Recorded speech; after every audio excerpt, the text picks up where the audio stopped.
കേരളത്തിൻ്റെ കാര്യത്തിലേക്ക് തന്നെ വരികയാണെങ്കിൽ ഇപ്പോൾ ഗവർണറുടെ സംസ്ഥാന സർക്കാരുമായുള്ള തർക്കം അത് യൂണിവേഴ്സിറ്റികളുമായി ബന്ധപ്പെട്ട വിഷയം വന്നു കഴിഞ്ഞപ്പോൾ പ്രതിപക്ഷം അതിൽ ഏത് പക്ഷത്ത് നിൽക്കണമെന്നുള്ള കാര്യത്തിൽ കുറച്ച് ആശങ്കപ്പെട്ടിട്ടുണ്ട്. കാരണം യൂണിവേഴ്സിറ്റികളിൽ ഈ കമ്മ്യൂണിസ്റ്റുകാരെ CPM-ന് താല്പര്യമുള്ളവരെ തിരികെ കയറ്റുന്നു എന്നുള്ള വിഷയമുണ്ട്. അത് ഏത് സർക്കാർ ഭരിക്കുമ്പോൾ UDF സർക്കാർ ഭരിക്കുമ്പോൾ അങ്ങനെ തന്നെയാണ് സംഭവിച്ചിട്ടുള്ളത്.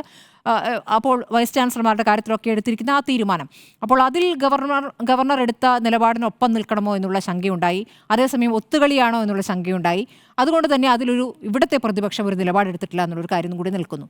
അപ്പോൾ ഇനി ഇങ്ങനെയൊരു ഉത്തരവ് കൂടി വന്ന പശ്ചാത്തലത്തിൽ, തമിഴ്നാടിന് അനുകൂലമായി ഒരു വിധി വന്ന പശ്ചാത്തലത്തിൽ ഗവർണർമാരെ ഉപയോഗിച്ച് സംസ്ഥാനങ്ങളെ നിയന്ത്രണം എടുക്കാനുള്ള കേന്ദ്രത്തിൻ്റെ ശ്രമം എന്നുള്ളതിൽ കോൺഗ്രസ് കൂടി കുറച്ചുകൂടി വ്യക്തമായ പ്രതികരണം നടത്തുമോ എന്നുള്ളതും കൂടി അറിയേണ്ടതുണ്ട്. ഇതുവരെ പ്രതികരിച്ചിട്ടില്ല. അഹമ്മദാബാദിൽ അവിടെ സമ്മേളനം നടക്കുകയാണ്. കോൺഗ്രസിൻ്റെ പ്രധാനപ്പെട്ട നേതാക്കളുടെ പ്രതികരണമൊന്നും ഇതുവരെ വന്നിട്ടില്ല എന്നുള്ളതാണ്.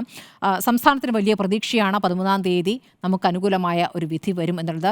ആരിഫ് മുഹമ്മദ് ഖാൻ്റെ പ്രതികരണവും ചിലപ്പോൾ ബീഹാറിൽ നിന്ന് ഒരുപക്ഷെ ഉണ്ടായേക്കാം. അതും നമ്മൾ കേരളം കാത്തിരിക്കുന്ന ഒരു പ്രതികരണം തന്നെയാണെന്ന് മനസ്സിലാക്കേണ്ടത്. ഏതായാലും വിധി കേന്ദ്രത്തിനുള്ള താക്കീതാണെന്നുള്ള കാര്യത്തിൽ ഒരു സംശയവുമില്ല.